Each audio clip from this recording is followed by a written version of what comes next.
We have a crisis in this country.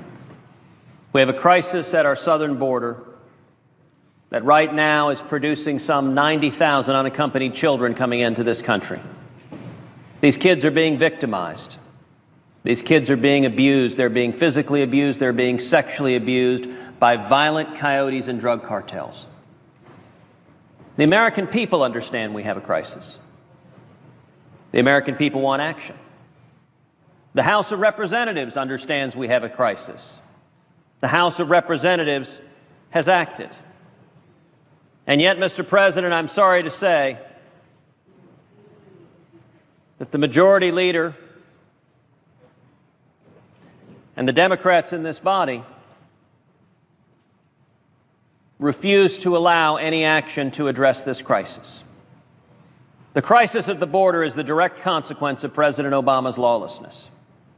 Just 3 years ago, in 2011, there were roughly 6,000 unaccompanied kids coming into this country. Then in 2012, just a few months before the election, President Obama unilaterally granted amnesty to some 800,000 people who had entered the country illegally as children.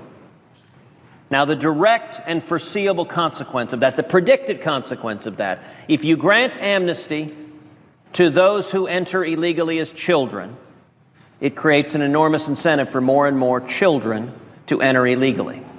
And as a result, we've seen the numbers go from 6,000 3 years ago to this year. It's expected to be 90,000. And next year, the Department of Homeland Security predicts it will be 145,000 little boys and little girls being smuggled in illegally, being victimized, being brutalized.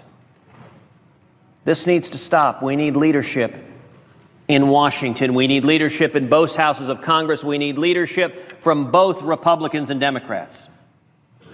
And yet, not only do President Obama and the Senate Democrats refuse to do anything to solve this problem, but I'm sorry to say it's even worse.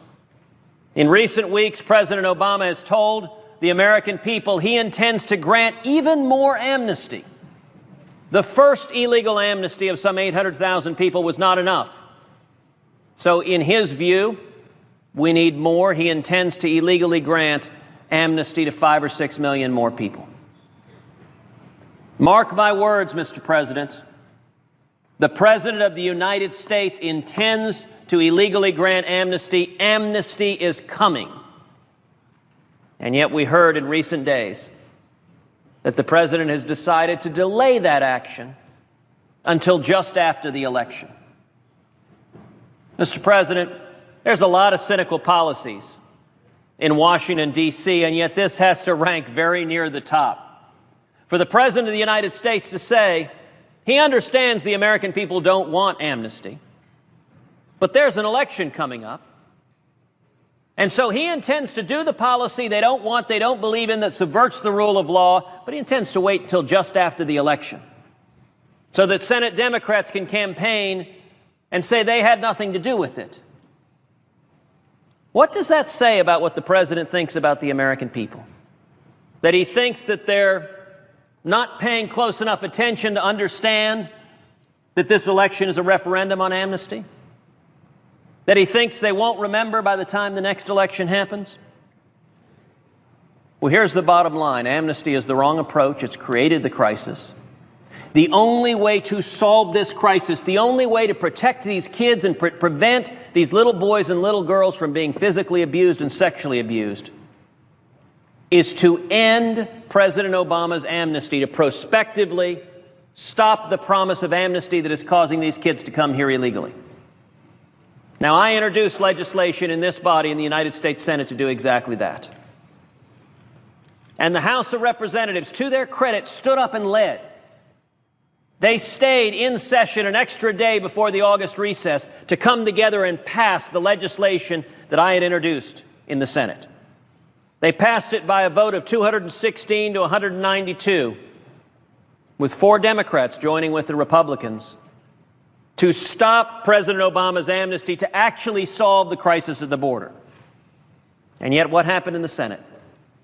In the Senate, the majority leader refused to allow a vote on the provision and sent the senators home for August while doing nothing to address the problem. And the reason is simple. Although President Obama and Senate Democrats are afraid of the voters holding them accountable for amnesty, it should be lost on nobody watching what is happening in the United States Senate that the 55 Senate Democrats serving in this body affirmatively want amnesty. Because if this body would just do our job, if we would simply pass the legislation the House has already passed, prospectively taking amnesty off the table, and by the way, this bill does nothing, zero, to the so-called dreamers who are already here. Doesn't address that issue. This issue simply addresses the promise of amnesty in the future. As long as these children believe they'll get amnesty, they'll keep coming illegally, they'll keep being victimized and abused. Unfortunately, the majority leader has employed a procedural trick called filling the tree. It's a trick this body is now quite familiar with because it's what the majority leader has done over and over again to shut down every single amendment from every member of this body. Now, to be fair, majority leaders in both parties have used this trick in the past. The previous 6 majority leaders used the procedural trick of filling the tree a total of 40 times. The current majority leader, the Democratic majority leader, has used it almost 90 times since 2006. Current majority leader has used it more than double what his 6 previous predecessors did. Roughly 2/3 of the time this procedural trick has been employed, it has been by the majority leader of this body. And what does that do? What that does is said legislation in this body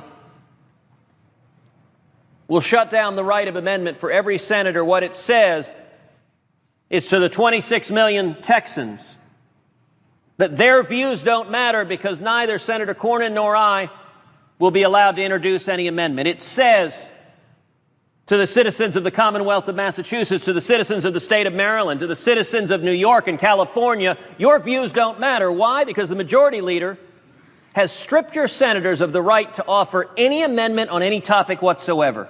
Nearly 90 times the majority leader has done that, including on this continuing resolution, including on the basic bill that funds the government because the Senate has failed to appropriate the funds that we should be doing otherwise. Mr. President, this is wrong. It's fundamentally wrong. The American people deserve a vote. If Senate Democrats want to embrace amnesty, let them do so openly and in daylight. Stop hiding. People are frustrated with Washington because they recognize politicians here, they say one thing at home. How many Senate Democrats, particularly in red states, go home to their states and say, amnesty is a terrible thing, and then come back here and facilitate the president illegally granting amnesty?